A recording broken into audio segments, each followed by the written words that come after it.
आज आप सुनेंगे बैसाखी संकष्टी गणेश चतुर्थी व्रत कथा। एक बार पार्वती जी ने गणेश जी से पूछा कि वैशाख माह के कृष्णा पक्ष की जो संकष्ट नाम चतुर्थी कही गई है, उस दिन कौन से गणेश का किस विधि से पूजन करना चाहिए और उस दिन भोजन में क्या ग्रहण करना चाहिए।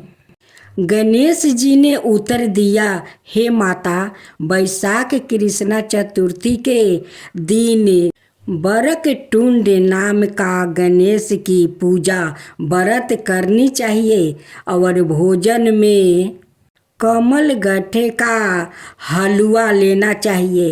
हे जननी, द्वार पर योग में राजा युधिष्ठिर ने इस प्रश्न को पूछा था और उसके उत्तर में भगवान श्री कृष्ण ने जो कहा, मैं उसी इतिहास का वर्णन करता हूँ। आप श्रद्धा युक्त होकर सुने। भगवान श्री कृष्ण बोले, हे राजन, इस कल्याण दात्री चतुर्थी का जिसने व्रत किया है और उसे जो फल प्राप्ति हुआ है, मैं उसे ही तुमसे कह रहा हूँ। प्राचीन काल में एक रिंती देव नाम का प्रतापी राजा हुआ। जिस प्रकार आग तीन समूहों को जला डालती है, उसी प्रकार वो अपने शत्रुओं के विनाशक थे। उनकी मित्रता यम, कुबेर, इंद्रादि के देवों से थी। उन्हीं के राज्य में धर्म केतु नाम का एक श्रेष्ठ ब्राह्मण रहता था।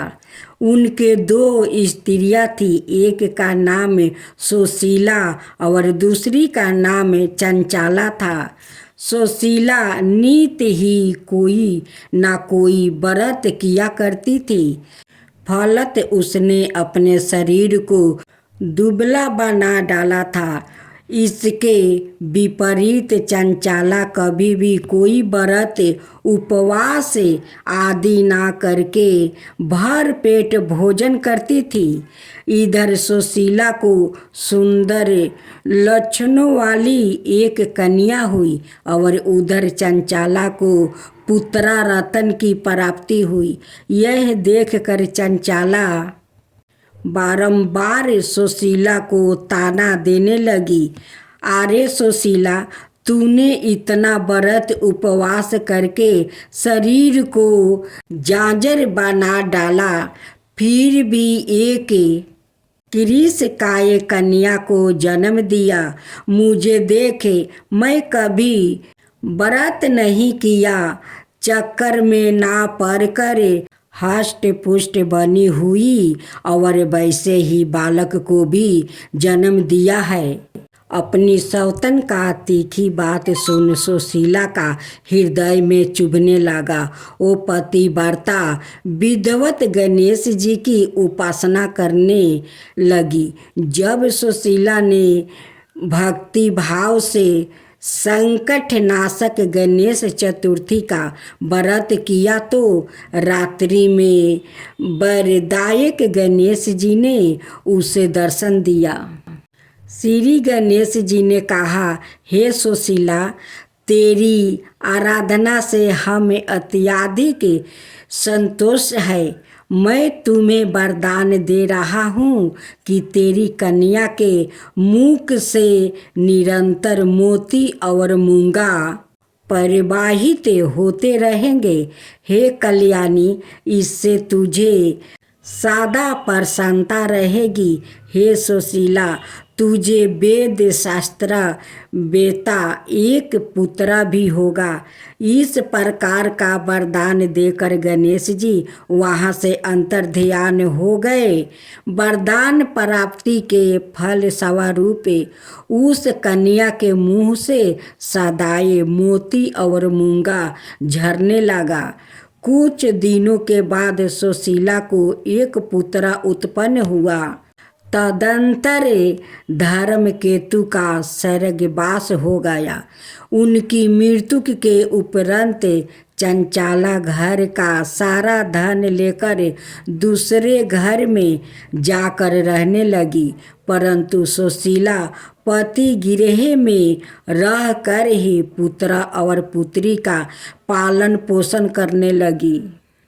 अपनी कन्या के मुंह से मोती मूंगा गिरने के फल स्वरूप सुशीला के पास अल्प समय में ही बहुत सा धन एकत्रित हो गया। इस कारण चंचला इसे हिंसा करने लगी। एक दिन हत्या करने के उपदेश से चंचला ने सुशीला की कन्या को कुएं में ढकेल दिया।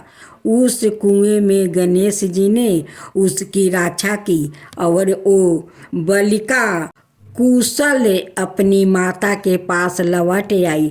उस बालिका की जीवित देखकर चंचला का मन अग्नि जैसे हो उठा। वो सोचने लगी कि जिसकी रक्षा ईश्वर करता है उसे कौन मार सकता है।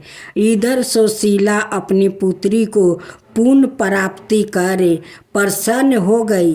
पुत्री को छाती से लगाकर उसने कहा, श्री गणेश जी ने तुझे पुण्य जीवन दिया है। अनाथों के नाथ गणेश जी ही है। चंचला आकर उसके पैरों में नमस्कार किया। उसे देखकर सुशीला का आश्चर्य का ठिकाना न रहा। चंचला हाथ जोड़कर कहने लगी, हे बहिन सुशीला, मैं बहुत ही पापिनी और दुष्ट हूँ। आप मेरे अपराधों का क्षमा कीजिए। आप दयावती है। आपने दोनों कुलों का उद्धार कर दिया। जिसका रक्षक देवता होता है उसका मानव क्या बिगाड़ सकता है। जो लोग संतों और सत्य पुरुषों का दोष देते हैं वो अपनी करनी से सवाए नाश को प्राप्ति होते हैं। इसके बाद चंचला ने भी उस कष्ट निवारक पुण्यदायक संकट नाशक गणेश जी के व्रत को किया। श्री गणेश जी के अनुग्रह से परम्पार उन दोनों प्रेम भाव स्थापित हो गया। जिस पर गणेश जी की कृपा होती है उसके शत्रु भी मित्र बन जाते हैं।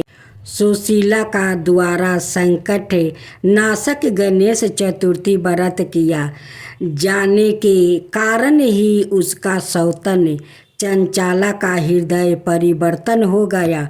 श्री गणेश जी कहते हैं कि हे देवी, पूर्व काल का पूरा वृत्तांत आपको सुना दिया।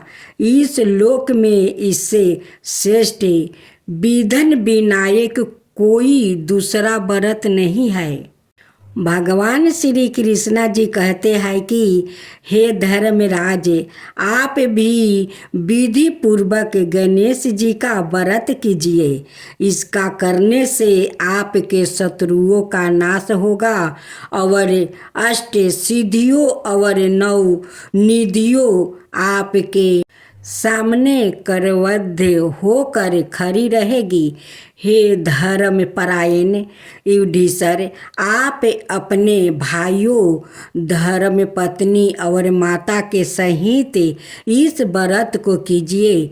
इससे थोड़ा समय में ही आप अपने राज्य को प्राप्ति कर लेंगे। राधे राधे भक्तजनों, संकष्टी चतुर्थी की, गणेश चतुर्थी की हार्दिक शुभकामनाएं। गणेश भगवान आपका सारा मनोकामना पूरा करे। पूष मास में चतुर्थी का व्रत कर रहे हैं। व्रत धारियों को दोनों हाथों में पुष्पा लेकर श्री गणेश जी का ध्यान तथा पूजन करने के पश्चात पुष गणेश चतुर्थी की यह गाथा अवश्य ही पढ़ना अथवा सुनना चाहिए। संकष्टी गणेश चतुर्थी के दिन श्री गणेश के दर्शन और व्रत करने का बहुत महत्व है। पूष गणेश चौथ व्रत कथा के अनुसार एक समय रावण ने स्वर्ग के सभी देवताओं को जीत लिया। वो संध्या करते हुए बलि को पीछे से जाकर पकड़ लिया। वानर राज बलि रावण को अपने बगल में दबाकर किष्किंधा नगरी ले आया और अपने पुत्र अंगद को खेलने के लिए खिलौना की तैर से दिया। अंगद रावण को खिलौना समझकर रस्सी से बांधकर इधर उधर घूमते रहते थे। इससे रावण को बहुत कष्ट और दुख होता था। एक दिन रावण ने दुखी मन से अपने पितामह पुलस्त्य जी को याद किया। रावण की यह दशा देखकर पुलस्त्य ऋषि ने विचार किया, रावण की यह दशा क्यों हुई। उन्होंने मन ही मन सोचा, अभिमान हो जाने पर देव, मनुष्य, असुर सभी की यानी गति होती है। पुलस्त्य ऋषि ने रावण से पूछा कि तुमने मुझे क्यों याद किया है। रावण बोला, पितामह, मैं बहुत दुखी हूँ। यह नगरवासी मुझे धिक्कारते हैं और अब ही आप मेरी रक्षा करें। रावण की बात सुनकर पुलस्त्य जी बोले, रावण, तुम डरो नहीं, तुम इस बंधन से जल्द ही मुक्ति हो जाओगे। तुम विघ्न विनाशक श्री गणेश जी का व्रत करो। पूर्व काल में वृत्रासुर की हत्या से छुटकारा पाने के लिए इंद्र देव ने भी इस व्रत को किया था। इसलिए तुम भी विघ्न विनायक श्री गणेश जी के इस व्रत को अवश्य करो। तब पिता की आज्ञा अनुसार रावण ने भक्ति पूर्वक इस व्रत को किया और बंधन रहित हो अपने राज्य को पूर्ण प्राप्ति किया। मान्यता अनुसार जो भी श्री गणेश भक्त पूष मास की संकष्टी चतुर्थी पर इस व्रत को श्रद्धा पूर्वक करते हैं, उन्हें सफलता अवश्य ही प्राप्ति होती है। भक्तजनों, आप सुने करवा चौथ व्रत कथा। पति पत्नी का अखंड प्रेम और त्याग का प्रतीक करवा चौथ का व्रत हर साल कार्तिक मास के कृष्णा पक्ष की चतुर्थी तिथि को किया जाता है। करवा चौथ का व्रत सबसे कठिन व्रतों में आता है। इस दिन महिलाएं पूरे दिन अन्न और जल का त्याग करती है। रात के समय चंद्रमा को अर्घ देकर करवा माता का पूजन किया जाता है। इसके बाद अपने पति के हाथ से जल ग्रहण करके व्रत का पारण करती है। इस दिन महिलाएं करवा माता का पूरे विधि विधान से पूजन करती है और पति की शीघ्र आहु की कामना की जाती है।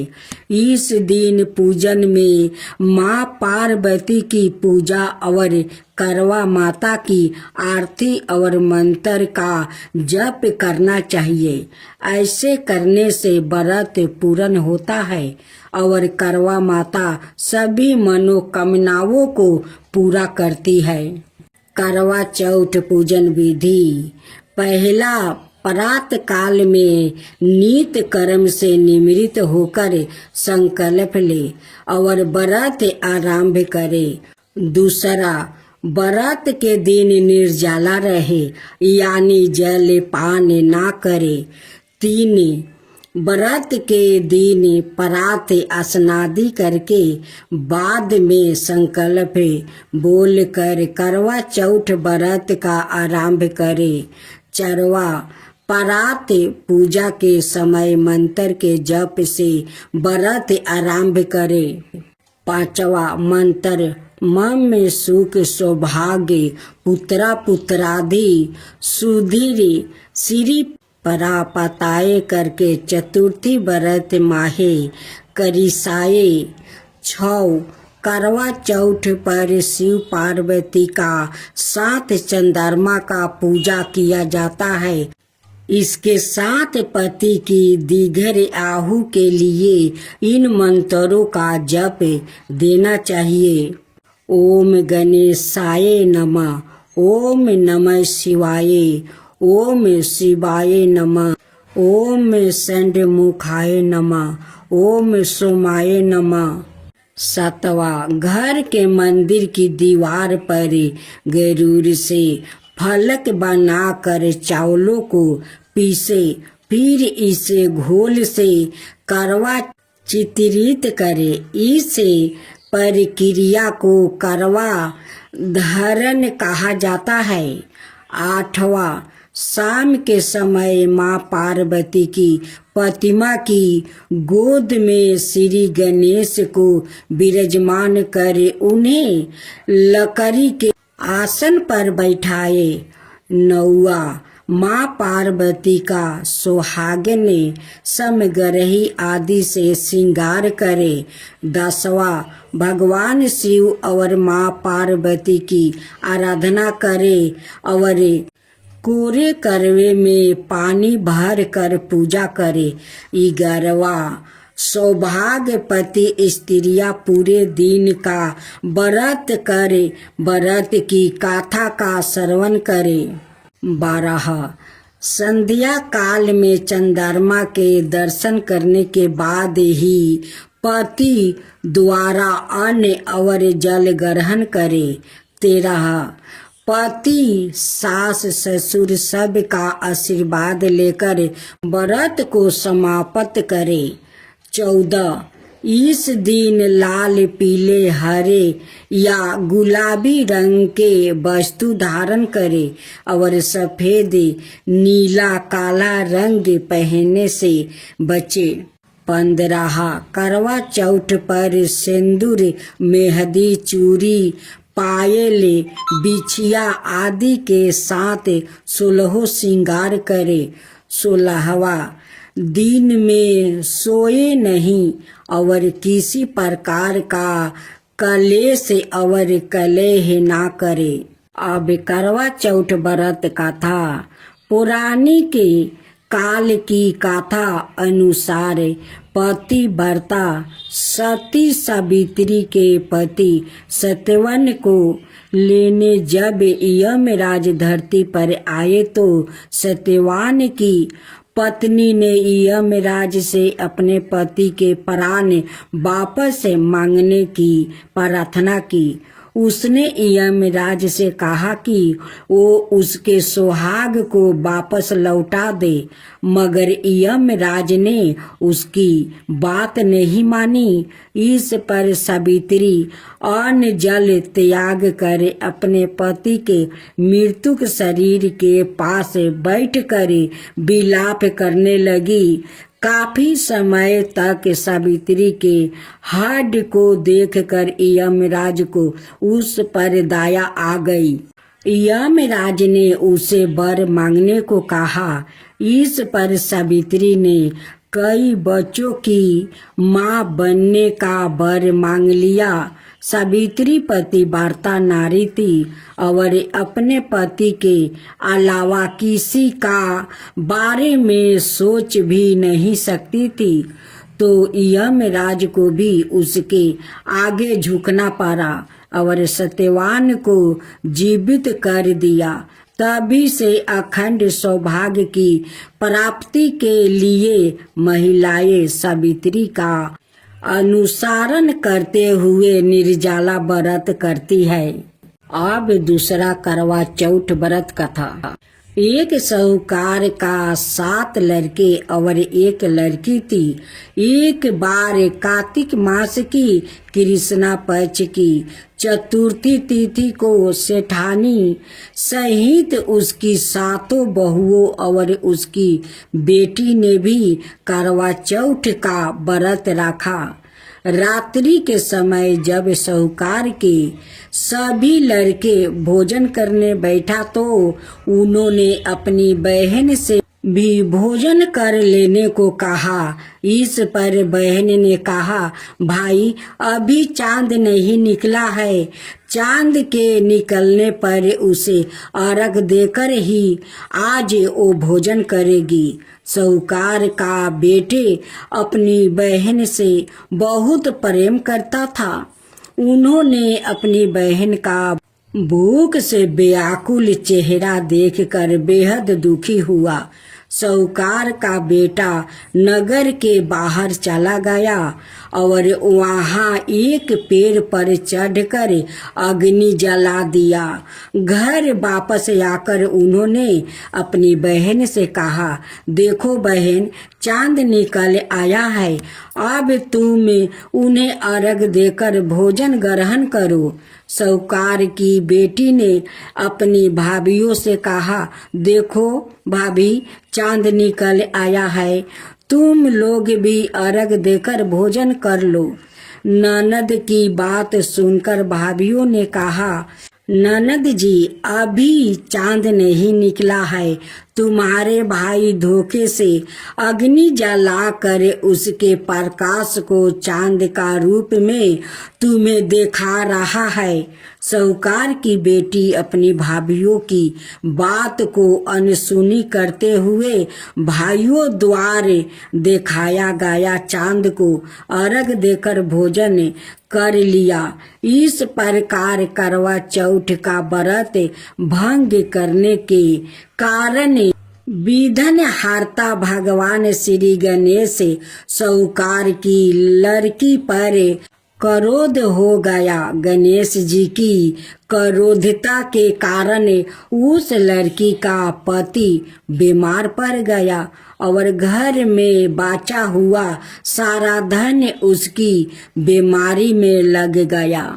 साहूकार की बेटी को जब अपने किए हुए दोष का पता लगा तो उसे बहुत पछतावा हुआ। उसने गणेश जी से क्षमा प्रार्थना की और फिर से विधि विधान पूर्वक चतुर्थी का व्रत शुरू कर दिया। उसने उपस्थित सभी लोगों का श्रद्धा अनुसार आदर किया और तदुपरांत उनसे आशीर्वाद ग्रहण किया।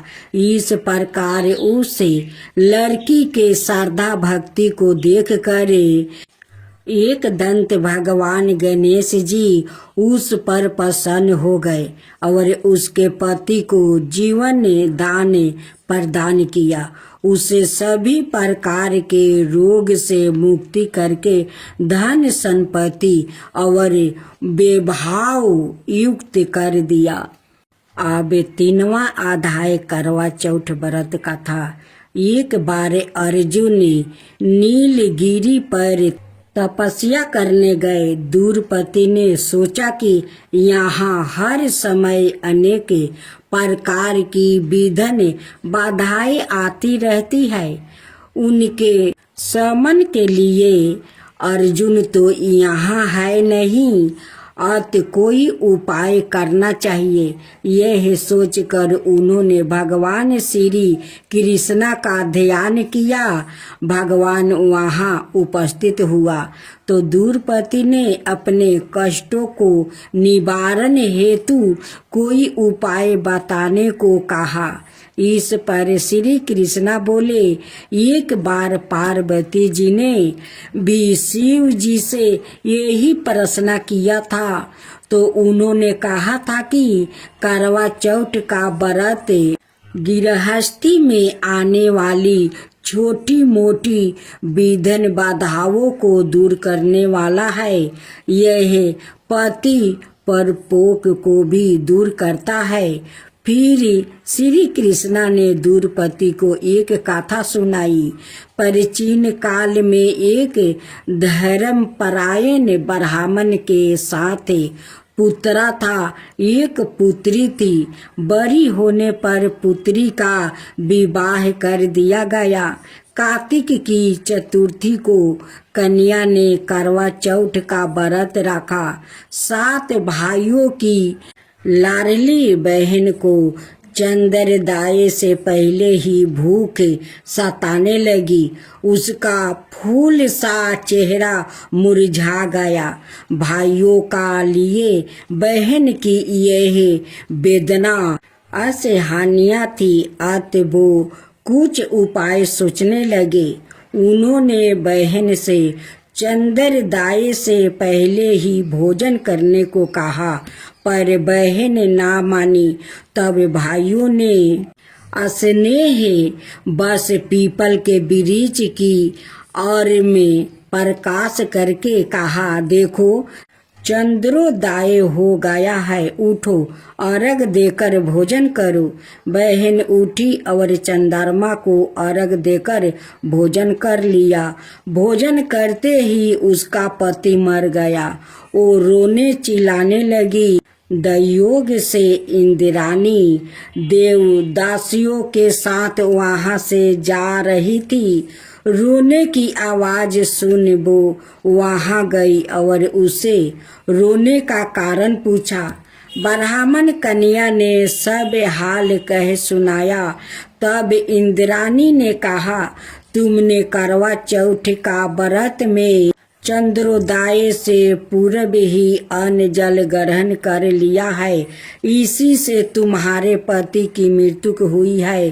अब यदि तुम मृत्यु पति की सेवा करती हुई 12 महीना तक प्रत्येक चौथ को यथा विधि व्रत करो, फिर करवा चौथ को विधिवत गौरी शिव गणेश कार्तिकेय सहित चंद्रमा का पूजा करो और चांद उदय के बाद अर्घ देकर अन्न जल ग्रहण करो, तो तुम्हारे पति अवश्य जीवित हो उठेगा। ब्राह्मण कन्या ने अगले वर्ष 12 महीने की चौथ सहित विधि पूर्वक करवा चौथ का व्रत किया। व्रत के प्रभाव से उनका मृत्यु पति जीवित हो गया। इस प्रकार यह कथा कहकर श्री कृष्णा द्रुपति से बोले, यदि तुम भी श्रद्धा एवं विधि पूर्वक इस व्रत को करो तो तुम्हारे सारे दुख दूर हो जाएगा और सुख सौभाग्य धन धनाय में वृद्धि होगी। फिर द्रुपति ने श्री कृष्णा के कथन अनुसार करवा चौथ का व्रत रखा। उस व्रत के प्रभाव से महाभारत के युद्ध में कौरवों की हार और पांडवों की जीत हुई। अब चौथा अध्याय करवा चौथ व्रत कथा। पुराणों का अनुसार करवा नाम की एक पतिव्रता धोबी ने अपने पति के साथ तिरिंगी भद्रा नदी के किनारे स्थित गांव में रहती थी। उसका पति बूढ़ा और निर्बल था। एक दिन जब वो नदी के किनारे कपड़े धो रहा था, तभी अचानक एक मगरमच्छ वहां आया और धोबी के पैर अपने दांतों में दबा कर यमलोक की ओर ले जाने लगा।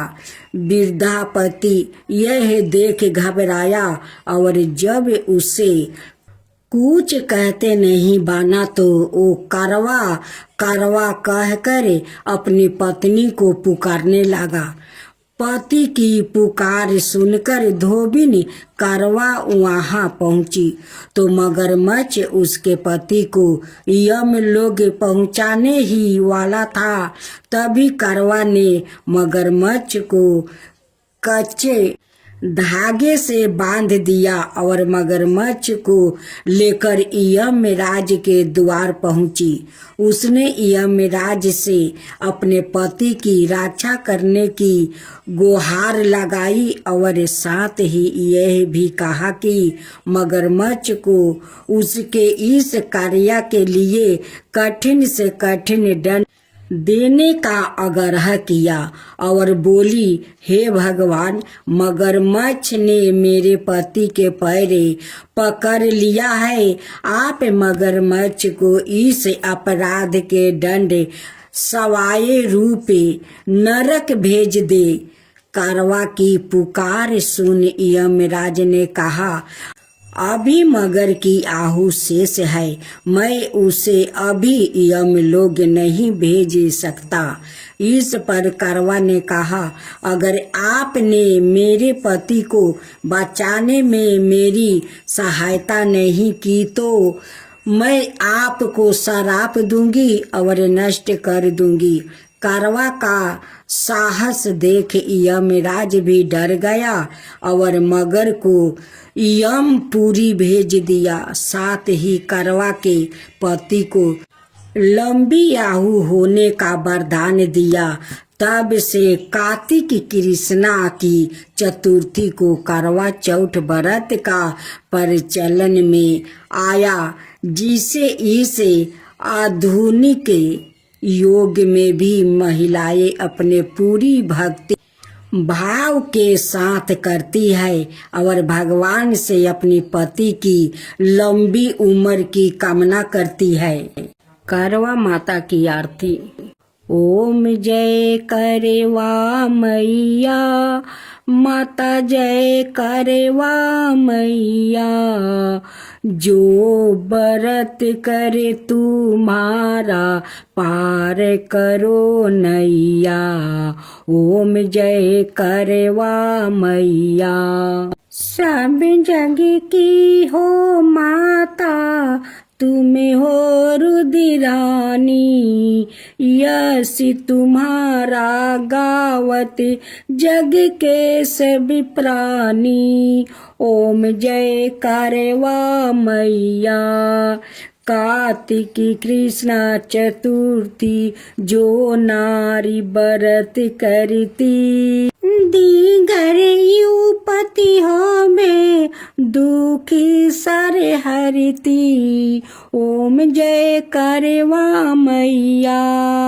होय सुहागिन नारी सुख संपत्ति पावे, गणपति जी बड़े दयालु विधन सब नासो। ओम जय करवा मैया। करवा मैया की आरती व्रत करे जो गावे, व्रत हो जाता पूरन सब विधि सुख पावे। ओम जय करवा मैया। ओम जय करवा मैया। ओम जय करवा मैया।